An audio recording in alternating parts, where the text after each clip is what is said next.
ඔයගොල්ලෝ බොහෝ දෙනෙක් තරුණ වයසේ තාම ජීවත් වෙන්නේ. ඒ තරුණ වයසේ ජීවිතය කියන එක ආස්වාදනය කරන්න. ඒක කළු දුනොත් කඩතොළු වුණොත් අපි නොදන්න විදියට සිදුරු ඇති වෙනවා ජීවිතේ. එතකොට ගලාගෙන යන්නේ සාරයයි අපිට නොදැයි. එතකොට කිසි දෙයක් කරන්න කාලයක්. මේක අපි කල්පනාවට ගත යුතු කරුණ. ඉතින් අවසාන වශයෙන් මම කියන්නේ අපි සෑම කෙනෙකුටම කරන්න පුළුවන් දේවල් වල සීමා සහිත බවක් තියෙනවා. සීමා සහිත බවක්. අපි ධර්මයට අනුව කල්පනා කරලා බැලුවොත් මිනිස්සෙගේ ජීවිතය තුළ දරා ගන්නට පුළුවන් ප්‍රමාණයක් තියෙනවා. මේවා පිළිබඳව අපි ටිකක් කල්පනා කරන්න ඕනේ. මිනිස්ය ජීවිතය හා සම්බන්ධ වැදගත් කරුණු තුනක් ධර්මයෙන් උගන්වනවා. පළවෙනි එක තමයි සරල ජීවිතයක් ගත කරන්න පුරුදු වෙන්න. සරල ජීවිතය කියන්නේ සියල්ල අත්හරින්න කියන එක නෙවෙයි. සරල ජීවිතය කියන්නේ මනසට අනවශ්‍ය වෙහෙසක් නැතිව ජීවත් වෙන්න පුරුදු වෙන්න. දෙවෙනි එක තමයි ලැබිච්ච දේවල් වලින් සතුටු වෙන්න පුරුදු. නොලැබුණු දේවල් ගැන සුසුම් හෙලන්න එපා කියන එක. මට දැන් එක ස්වාමි පුරුෂයෙකුගේ තියෙන පසුතැවිල්ල ගැන මිනිහා කතා කරනවා. මොකද්ද පසුතැවිල්ල? එයාට ඉන්නෙම ගෑනු ළමයි තුන්දෙනෙක්. බලන්නකො මම වගේ මාර කාලකන්ණි මිනිහ තුන්වෙනි එකත් කෙල්ලනේ. අයියෝ කිය මූ වැළපෙනවා. දැන් මට මතක් වුණේ අර පරණ සින්දුවක් තියෙනවා. මිරි වැඩි සංගලක් ඉල්ලා සැඬුවේමි පායුග නැති ඔබ දකින්න තුල. කුංකුම අංජන ඉල්ලා හැඬුවේමි net යුග නැති ඔබ දකින්න තුල. මුට දැන් තුන්දෙනෙක් ඉන්නවා ළමයි. හරිද? එක්කෙනෙක්වත් නැති අයත් ඉන්නේ රටේ. මේ කාලකන්ණියට මේක තේරෙන්නේ නැහැ. එමන් ඌ වැළපෙනවා. පුතෙක් හම්බුනේ නෑ කියන. දැන් මේක තමයි මට හිතෙන්නේ අර ධර්මයෙන් ජීවිතයට ආලෝකයක් ලබලා. අනිත් එක තමයි තුන්වෙනි එක පරෝපකාරය. කෙනෙකුට උදව්වක් උපකාරයක් කරන්නට පුළුවන්කම තියෙනවා නම් ඒක අපි කරන්න. යුතුයකම් කියලා જાතියකුත් තියෙනවා, වගකීම් කියලා જાතියකුත් තියෙනවා. මේ දෙක. හරි. ඉතින් මම දන්නවා මේ රටේ වැඩ කරන අය උඟ දෙන්නේ. සමහර පුද්ගලයෝ මම දන්නවා අපේ විශ්වවිද්‍යාලෙත් ඉගෙන ගන්න ළමයින්ට ආර්ථික අසීරුතාවන්ගෙන් පෙළෙන දරුවන්ට තමන්ගේ දෙමව්පියන්ට පින්පිනිස කියලා ශිෂ්‍යත්ව ගණනාවක් ප්‍රදානය කරලා තියෙනවා. ශිෂ්‍යත්ව ගණනාවක් ප්‍රදානය කරලා තියෙනවා. ඒ ශිෂ්‍යත්ව මුදල් වලින් ගෙනගත්ත ළමයි බොහොම හොඳට ගෞරවණීය ලෙස ඊට පස්සේ අධ්‍යාපනය සාර්ථක කරගෙන ප්‍රතිචාර දක්වලා තියෙනවා. එහෙම නැති අයත් තියෙනවා. හරි. මම කියන්නේ ඒව ගැන සුසුම් වෙනන්නත් ඕනේ. ඒකත් අපි ධර්මයෙන් ලබන්න ඕන දෙයක්. දුන් දේ සුවඳයි කියලා හිතේ තියාගන්න පුරුදු වෙන්න. ඒතර යම් කිසි කෙනෙකුට අපි යුතුයකමක් ඉටු කළාට පස්සේ යම් කිසි කෙනෙකුගේ දියුණුවට අපිට පුළුවන් ආකාරයට උදව්වක් උපකාරයක් කළාට පස්සේ පෙරලා යා ප්‍රතිචාරයක් දක්වන එක එයාගේ වැඩ. නොදක්වන එකත් එයාගේ වැඩ. හැබැයි ඒකෙන් අපි කම්පාවටපත් වෙලා ආත්මාර්ථකාමී ලෙස ජීවත් වෙන්න පුරුදු වෙන්න ඕනේ. හරි. මට ඔබ තේරුණේ මෙන්න මෙහෙමයි. මගේ මිත්‍රයෙක් දවසක් මගෙන් අහනවා ඔයාගේ ගමන් බිමන් යනකොට පාර දෙපැත්තේ තියාගෙන යම් දේවල් විකුණන අයගෙන් අරගන්නවා. මං කිව්වා ඉඳහිට අරගන්න. එහෙම ගන්නකොට කාන්තාවකගෙන්ම ගන්න කියලා කිව්වා. මට ඉනහක් ගියා. ඒකවා hina වෙන්න එපා එහෙම කරන්න. මං කිව්වා එයයි. එයාගේ රක්ෂාව අනුව එයා අවුරුදු 5ක් තිස්සේ එක සමීක්ෂණයක් කළාලු. පාරේ තියාගෙන මොනවා හරි ටිකක් විකුණලා කීයක් හරි හම්බ කරන කාන්තාව මොනවද කරන්නේ? හම්බ කර මුදල් වලින් දරුවන්ගේ බඩගින්න නිවන්න වීර්ය දරනවා. දරුවන් ඉස්කෝලේ යවන්න උත්සාහ කරනවා. පිරිමිත් හම්බ කරලා ඒව කරනවා. එයා කියනවා 10%කටත් අඩු.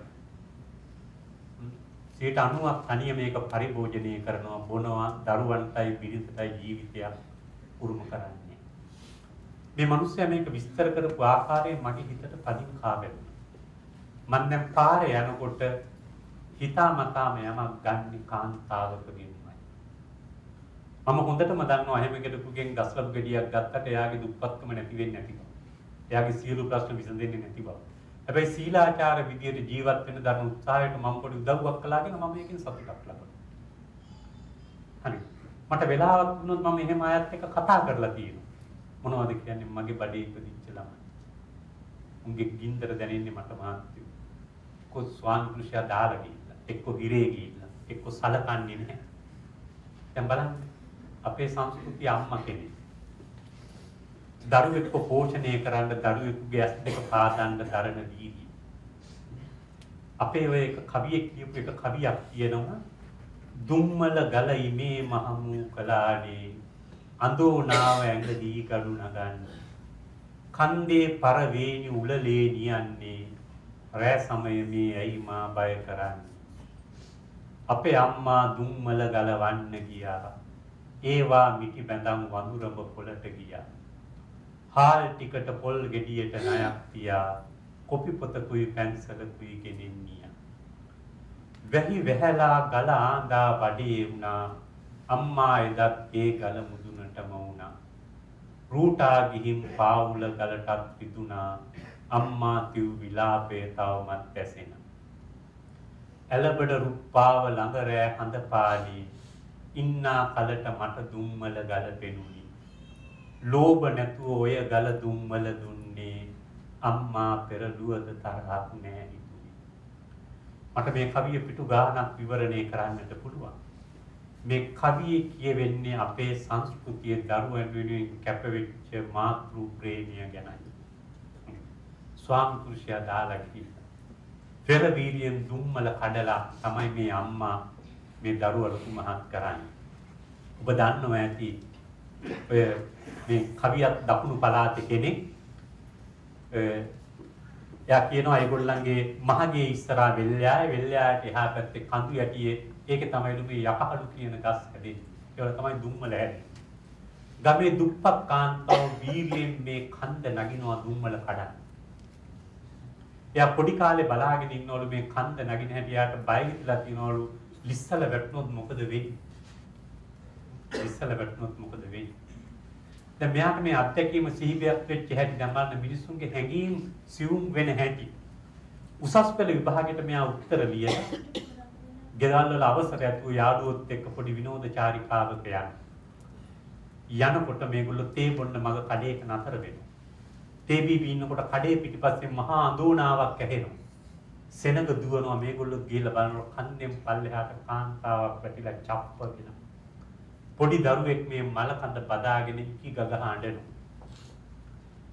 ඔව් කියනවා අපේ ගමනේ සතුට පව අපට නැති වුණා ඒ තරම් කම්පනයක් අපට ඇති වුණා. ටික දුරක් ගමන ගියා කෙනෙක් තව කෙනෙක් එක්ක කතා කරන්නේ. ඒ තරම් අපි සසල වුණා. අන්තිමට කෙනෙක් කිව්වා අපි ආපහු යමු. ඇත්ත වශයෙන්ම අපි ආපහු හැදිලා අපිට ඒ ගමන පටන් ගන්නකොට තිබිච්ච විනෝදයේ සතුට නැතුව ගියා. තමන්න මිනිස් හැඟීම් කියන්නේ හරි. කිනෝ මට මේ අත්දැකීම මගේ හිතෙන් ගිලිහිලා ගියේ නෑ. හැමතිස්සෙම මේක මගේ හිතේ තෙරපි තිබුණා. එයාට මතක් වුණාලු කුඩා කාලේ ඉස්කෝලේ යන කාලේ එයත් එක්ක එක බංකුවේ වාඩි වෙලා හිටපු ළමයි. එයාගේ තාත්තා දාලා ගිහින්. සමහර ළමයි යාව අඬනවලු උඹට තාත්තෙක් නෑ නේද කිව්වහම එයා මූණ බෙරි කරගෙන අඬනවා. එයා කියනවා එහෙම අහන එක හොඳ නැති බව මට තේරුණා. ඒත් මට කරන්න දෙයක් නෑ. එයා අඬනකොට මම එයා ගාවට වෙලා එයාගේ හිතේ දුක තුනී වෙන්න මම එයාට ලං වෙලා හිටියා. ටික දවසක් ගත වෙනකොට මට මතක් වුණේ අර අම්මගේ මිනිය බදාගෙන අඬන ළමයාගේ මූණ තුනේ පන්තියේ මාත් එක්ක එක බංකුවේ වාඩිලා හිටපු ළමයාගේ මූණ මට එතන මම දකින්න පටන් ගත්තා. අර දුම්මල කඩන්න ගිය කාන්තාවක් කන්දෙන් වැටුණනම් එයත් මැරෙන්නේ අර වගේ නේ. මේ හුඟක් දේවල් මගේ මනසේ තෙරපෙන්න පටන් ගත්තා. එක පාන්දරක මට ඇහැරුණා. ඒ ඇහැරුණේ අර අත්දැකීම සිහිනෙන් පෙනිලා. එදා තමයි මගේ අතින් මේ කවිය ලියුනේ. දුම්මල ගල ඉමේ මහමූ කලානි අඳෝනාව ඇඟ දී ගලු නගන්නේ කන්දේ පර වේණි උලලේ නියන්නේ රෑ සමය මේ ඇයි මා බය කරන්නේ අම්මා විතරයි හිටිය අම්මත් දැන් නැති අපේ අම්මා දුම්මල ගලවන්න ගියා. ඒවා මිටි බැඳන් වඳුරඹ පොළට ගියා. හාල් ටිකට පොල් ගෙඩියට ණයක් තියා කොපි පොතකුයි පැන්සලකුයි ගෙනින්නියා. තමන්ගේ අම්මගේ චරිතය නිරූපණය වන හැටි. බඩගින්නට කඩෙන් ණයට හාල් ටිකක් පොල් ගෙඩියක් ඉල්ලගෙන එනවා. දැන් මේ ඉස්කෝලේ යවන්න කොපි පොතයි පැන්සලයි හම්බ කරපු සල්ලි වලින් අරගෙන එනවා. ඒක ඇතුලේ අපිට පිටු ගානක් විස්තර කරන්න පුළුවන් කතාවක් තියෙනවා. දරුවෙකුගේ ඇස් දෙක පාදන්න අම්මා කෙනෙක් දරන වීර්ය කල්පනා කරන ආකාරය. අනිත් එක්ක අපේ භාෂාවේ තියෙන පොහසත්කමත් බලන්න මේ ජනකවි භාෂාවේ තියෙන හැඟීම් ජනනය කරන ආකාරය. වැහි වැහැලා ගල ආඳා බඩේ ආඳව අල්ලලා නතර කරන්න බෑ විශ්සනවනේ. එදා වැහැලා මේ ගලත් ආඳගේ බඩවත වගේ ඒ ගලට නගිනවා තියා හිතන්නවත් බෑ. අම්මා එදත් ඒ ගල මුදුනටම වුණා. ඒතර අම්මා වැටෙන්නේ ගලට නගින්න ගිහිල්ලා නෙමෙයි. ගල මැද්දේදී නෙමෙයි. ගල මුදුනේ ඉඳලා. ඒතර වේගය වැඩි රූටා ගිහින් පාවුල ගලටත් විදුණා. අජීවී වස්තුවක් ගලටත් විදුණා කියලා කියන්නේ. රූටා ගිහින් පාවුල ගලටත් විදුණා. අම්මා කිව් විලාපේ තවමත් දැසෙන්නේ. දැන් මම කියන්නේ මේ වගේ පතපොත මේවා දරුවන්ගේ අවධානයට නතු කරන්න ඕනේ. අපේ භාෂාව ගැන, අපේ සංස්කෘතිය ගැන මිනිස් හැඟීම් උත්පාදනය කිරීමට පොහොසත් සාහිත්‍යයක් අපිට තිබෙන බව ඔබ අවබෝධ කරගන්නත් ඕනේ. දරුවන්ට ඒවා කියලා දෙන්නත් ඕනේ. කවදා හරි Tamanගේ දරුවන්ට රටක් තියෙන්නට ඕනේ. ඒ රටේ ජීවත් වෙන්නට ඕනේ. හැබැයි ඒ දරුවන්ට මව් භාෂාවෙන් හිතන්න බැරි නම්, මව් භාෂාවෙන් වැඩ කරන්න බැරි නම් ඒ ළමයි අනාගතයේ ලෝකේ නන්නත්තර වෙන පිරිසක් වෙයි. ඒ තත්ත්වයට වැඩ කරන්න එපා. අපි හරි හම්බ කරපු දේවල් වලින් ජීවිතය ගොඩනගා ගන්නවා නම් ඒ ගොඩනගා ගන්න ජීවිතයේ ඊළඟ પરම්පරාව වඩා යහපත් සංස්කෘතික විනයක් ඇති પરම්පරාවක් බවට පත් වෙන්නට ඕනේ. ඒතර දැනුගත් පිරිසක් හැටියට ඔබ හැම කෙනෙක්ම ඔබේ දරුවෝ හදන්නට ඕනේ හොඳ යහපත් සංස්කෘතික පුරවැසියෝ හැටියට. දරුවන්ට හොඳට අධ්‍යාපනය ලබා දෙන්න. දරුවෝ හොඳ ගුණ ධර්ම වලින් පොහොසත් පොළොවේ දෙපා වලින් හිට ගන්න දරුවෝ හැටියට ලොකු මහත් කරන්නත් කල්පනා කරලා බලන්න. මම මීට වඩා කතා කරන්නේ මගේ මොනවා හරි අහන්න දෙයක් තියෙනවා නම් ඇහුවොත් ඒකට උත්තර දෙන්නත් මම පොඩි වෙලාවක් වෙන් කරන්න කැමතියි. බොහොම ස්තුතියි මට අහුම් කන්දී සිටීම පිළිබඳව ආරාධනා කිරීම පිළිබඳව.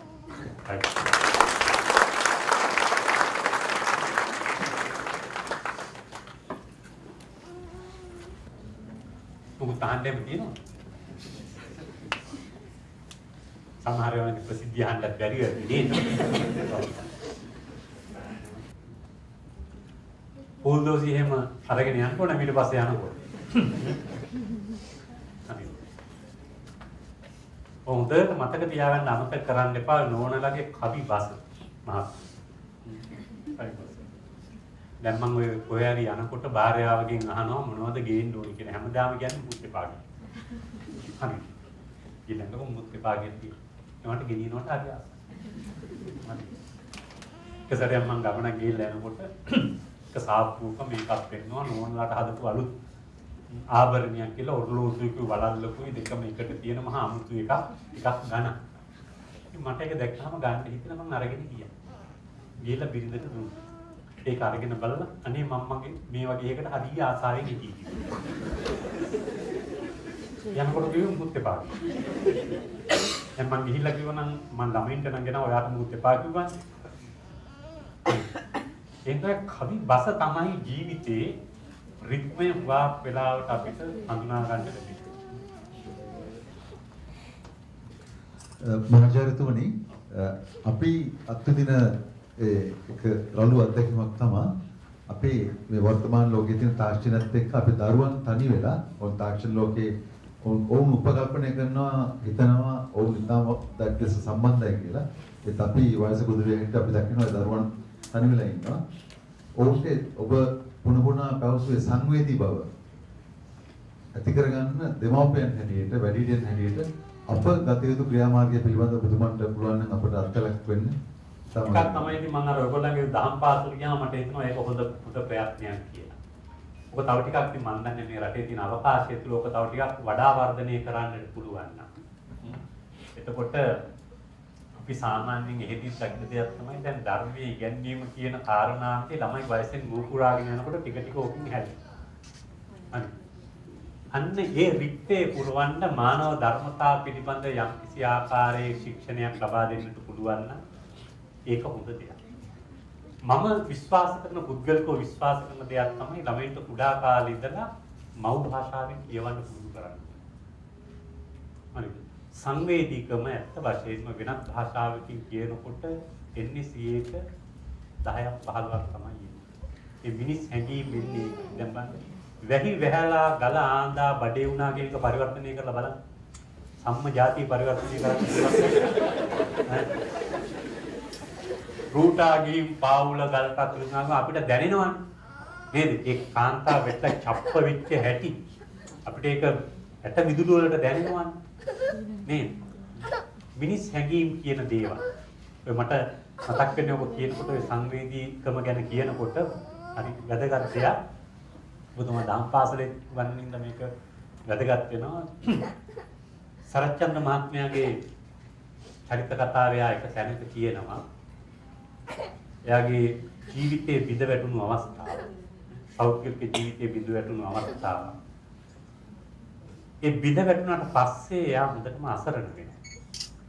තනි වෙලා ඉන්න වෙලාවේදී එයාට මතක් වුණාලු විනය පිටකයේ මහා වග්ගපාළියේ එක සඳහන් පුවතක්. මොකක්ද ඒ පුවත? රාහුල කුමාරයාව මහාන කරපු අවස්ථාව. මේක දැනගත්තාම සුද්ධෝදන රජුව බුදුන් වහන්සේ බෑ දකින්නට යනවා. ගිහිල්ලා බැඳ නමස්කාර කොට පසෙක වාඩි වෙනවා. වාඩි වෙලා මොකද්ද කියන්නේ? ස්වාමීනි නුඹ වහන්සේ මහාන වූදා මට දුක් බොහෝ වී. නන්ද කුමරු පිළිබඳව දේශේ වී.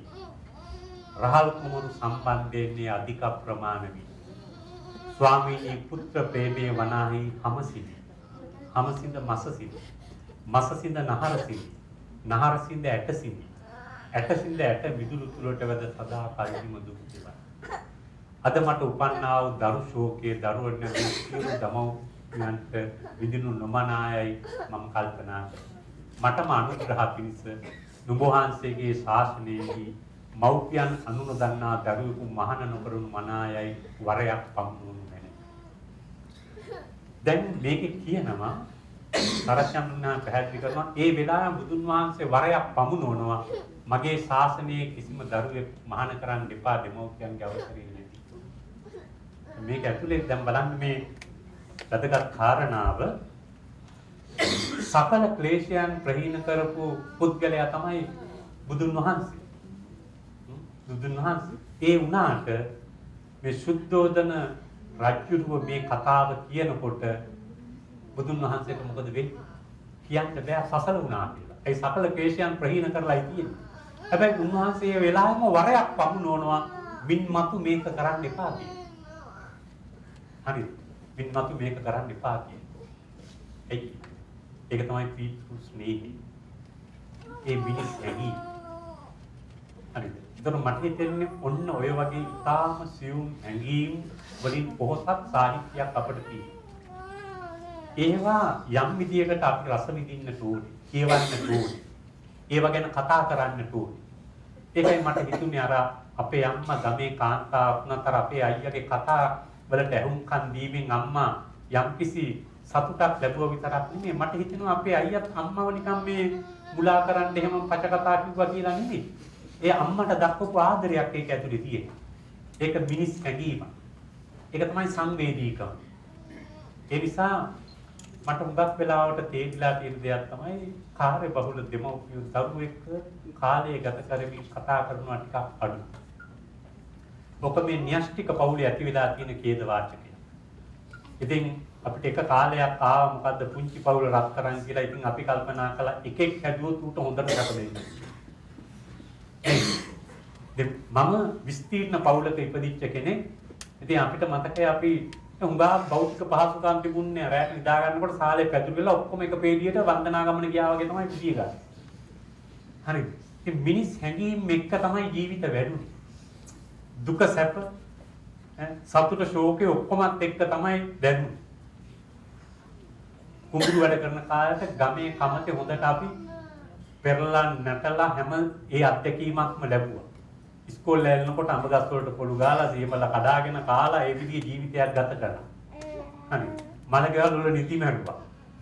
එහෙම ඇති වෙච්ච අත්දැකීම් වලින් තමයි මේ හැංගීම. එතකොට අද මොකද දරුවෝ තනි පීල්ලේ යන්නේ. මිනිස් සම්බන්ධතාවනේ හැංගීම් නැහැ. දැන් මේ වගේ රටකට ආවට පස්සේ තවත් ඒවා ටිකක් අඩු වෙලා තියෙනවා. ඉතින් ඒක ලබන්න පුළුවන් එකක් තමයි මට හිතෙන්නේ අපේ සාහිත්‍ය කියවනේ. හරිද? මේක ටිකක් සංකීර්ණ ප්‍රශ්නයක් අපි හිතන තරම්ම සරල විසඳුමකුත් නෑ. 2 2 4 වගේ උත්තරයක් දෙන්නත් බෑ. මේ හිතනවට වඩා. ඉතින් මම කල්පනා කරන හැටි එකකින් හරි කියලා හිතන්න එපා. මම කල්පනා කරන හැටි. ඔයගොල්ලෝ ආවනම් යම්කිසි අරමුණක් වෙනුවෙන් අවුරුදු 10ක් හරි 15ක් හරි 20ක් හරි වැඩ කරලා කල්පනාකාරීව සැලකිය ධනයක් හම්බ කරගෙන ගිහිල්ලා ලංකාවේ ජීවිතේ පුරනවා. ඔබේ දැනුමෙන් යම්කිසි ආකාරයකට සේවය කරන්න පුළුවන් ආයතනයක් ගොඩනගාගෙන හරි යම්කිසි ආකාරයකට කටයුතු කළොත් හොඳයි. තරුණ කාලේදී මෙහෙමයි. දැන් අපිට වැඩි තියෙන්නේ මෙහෙමනේ. රබින් කනවා වගේ වැඩන්නේ මේකත්. අම්බ කරනවා අරෝමියගේ පොඩි සපුවත් ජීවිතයක් ගත කරන්නත් පුළුවන් නේද? දැන් ලංකාවට ගියාම ත්‍රිවිල් කාර්ය වාහනේ අප්පනවායි අර නේද? ගෑනු කෙනෙකුට පාරේ යන්න බෑ මිරිකනවායි අරෝමිය එන කතා කර ගොඩයිනේ. ඒවත් එක්ක බලනකොට අනේ කොච්චර හොඳද කියලා හිතෙනවා. හැබැයි ඊට පස්සේ අවුරුදු 50 පයින්නකොට නම් වෙන පොඩි මේකක් ගෙනුවා මේ අනේ කරගත්ත මෝඩකම කියලා ඉවරලා නේද? දැන් නිකන් බඩේ අමාරුවට බේත් වී වෙනවා වගේ ප්‍රශ්නයක් එතකොට ඔන්නේ ඇති වෙනවා. ඒ ධර්මයට අනුව බලනකොට යම්කිසි පාලනයක් කළමනාකරණයක් ජීවිතේ තියෙනවා. ඒක ගැන කල්පනා කරන්න කියලායි මම කියන්නේ. නේද? පිටස්තරව හැටියට මුළු ජීවිත කාලයක් ජීවත් වෙන එකේ තේරුම මොකක්ද? අවුරුදු 4500ක් ජීවත් වෙනවා නම් කැමති කමක් නෑ. එහෙම වෙන්නේ.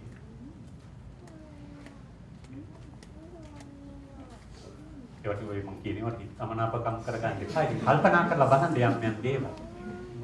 යම් දේ. වෙන මොනවද තියෙනවද? මම ඔක තමයි ඉතින් දෙන්න තියෙන උත්තරේ. ඉතින් ලේසි නෑ ඔක මම දන්නවා. ප්‍රශ්නේ මට හොඳට දැනෙනවා. දැන් මම ලාම්පාසු කියන කැම්පේ මම කැනඩාවේ ගියාම ඒක ඉදරකට ගියාම ඉතින් ඒගොල්ලෝ ඉතින් සියලු දේවල් තියෙනවා කොහොම කියනවා. දැන් නෝන මාත්‍යාගේ දෙමව්පියොත් ගෙන්නගෙන භාර්යාවගේ දෙමව්පියොත් ගෙනගෙන දරුවෝ 3 දෙනෙක් ඉන්නවා. ඒ වැඩි කාන්තාවන්ට හරිම සංතාපය ඒ මුණුපුරේ මිනිපිරියක් එක කතා කරන්න බෑ කිසිම sannivedanayak. කිසිම sannivedanayak ඒක යපත් කාන්තාවගේ මුණුපුරව අත්දැකලා අඬනවා. මුණුපුරත් බය වෙලා බලාගෙන ඉන්නවා. ජීවිතයක් දෙක එතකොට අවසාන වශයෙන් ඒකයි අර විභූති භූෂණ කියන්නේ මිනිසාට අවශ්‍ය වන්නේ කුමක්? දියුණු වීමද සිතට සතුටක් ලැබීම.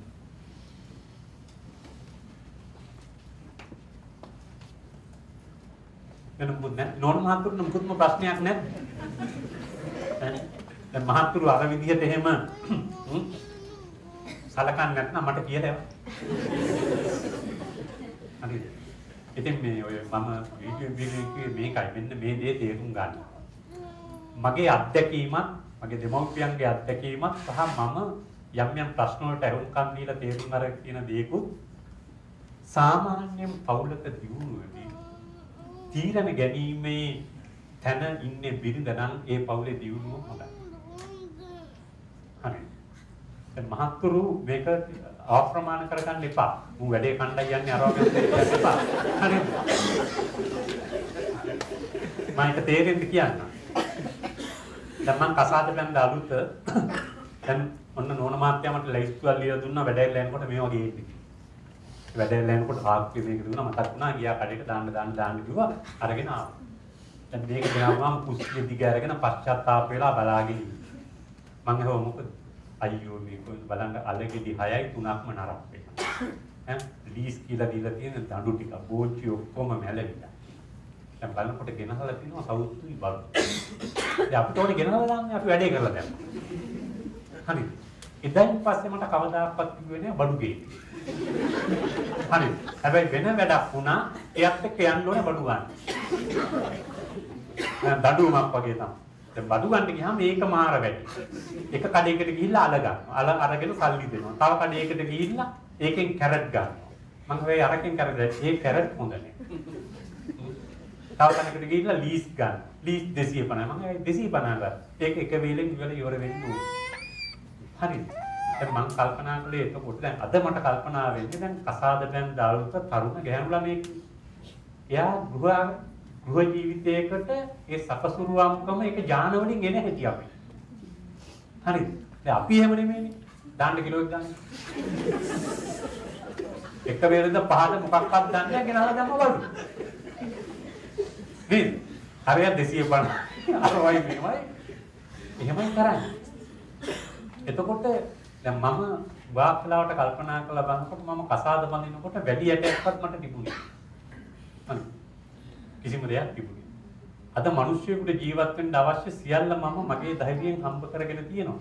හැබැයි ඒකේ 80%ක් මගේ භාර්යාවගේ ශක්තිය. හරි. ඒ නිසා මම කල්පනා කරන්නේ ගෙදරක අපි අර ඉස්සරහ කියනවා ගෙදර බුදුන් අම්මා කියලා ඒ වගේ තමයි මට හිතෙන්නේ විවාහ ජීවිතයේ වගකීම් සහිතව ගෙනියන්නේ හුඟක් වෙලාවට බිරිඳ.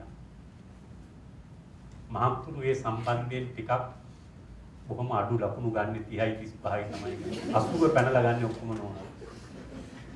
ඔක තමයි වෙන්නේ. ඒ නිසා පොඩි මහත්තුරුගේ තියෙන්න ඕන ඒකට ගෞරවය. හරිද? දැන් මම ඔය එක යාම් ඉතින් නෝන මහත්තුරුන්ටත් කියනවා ඉතින් මෙහෙම ඉතින් මහත්තුරු ඉතින් එම්පත් වෙලා වැඩ කළා ආර එහෙම ඉන්නේ. ඒගොල්ලන්ටත් සතුට දෙන විදිහට ජීවත් වෙන්න එක එක දේවල් කියනවා. ඉතින් ඒක නෝන මහත් එක් දවසක් කියනවා සර් කියන හැටියට කරන්න ගිහිල්ලා අනේ අපිට මුකුත් වෙන්නේ නැහැ මම වෙයි. දැන් සර් කිව්වනේ ඉතින් මහත්යට ඉතින් හොඳට කැමති දේවල් හදලා කන්න දෙන්න අරවා මේවා එක එක જાති කිව්වනේ. ඔන්න දවසක් මම උවමනායෙන්ම මේවලා මහත්යා වැඩරිලා ආවලු තේ එහෙම හදලා දීලා ඉවිල්ලා ඇහුවලු රැයට මොනවද හදන්නේ හදනවා යෝන මගුලක් ඒකත් මගෙන් අහන්නේ කොහොමද උත්තර දැන් බලන්න මූ වගේ සති නේ ඉතින් අර ගෑනු කෙනා අපේ දෙමව්පියොත් මතක් කර බයි අර එක එක මගුල් කියලා අපිට වෙන දේ නේ දැන් හොඳ නැත් දැන් මේ මොනවද රැයට හදන්නේ කියලා අහන්නේ කැමති දෙයක් හදන්න දැන් හොඳ දෙයක් නේ දැන් අහන්නේ ඉතින් ඇයි අරු කිව්වේ ඉතින් එතනින් එහාට යන්න බෑනේ තෝ ජීවිතේ. ඉර වෙනවා. මේ දත් පිටි කකා ඉන්න පුළුවන් ජීවත් වෙන්න. එහෙම හොඳ නෑ. මොනවද හදන්නේ කිව්වම අතන්න කොයිතින් ජාතිය කියලා මා පොල් ටිකක් ගාලා දෙන්නම් කියලා එහෙම ගිහින් ඉවරේලා නේද පොල් ගානවා පොඩ්ඩක් ඇඟෙත් ඇක්කිලා අරෝපණය කරලා පොල් ටික උත් කටේ උබලා අන්න එහෙම ඉන්න ඕනේ. ඒක කාලෙකින් හොඳට hina වුණානේ. කොහොම hina වෙලා ඉන්නකො ගෙදර ජොලි. ඒතර වැඩ ඇවිල්ලා එනකල් තනිකමකුත් නැහැ. නේ අර වැඩට ගිය එක්කෙනාට එන්න හිතෙනවා එහෙම යන්නේ.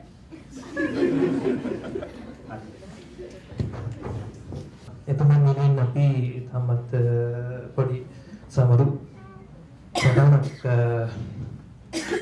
තමන් දෙනවා මම ඒ ලබා දීමට ආරාධනා කරනවා අපගේ මධ්‍යම කාර්යක සභාවේ සමාජික කරන සුදත්ත බින්දර මහතාට ආචාර්යවරයාට පිරිනමන ලෙස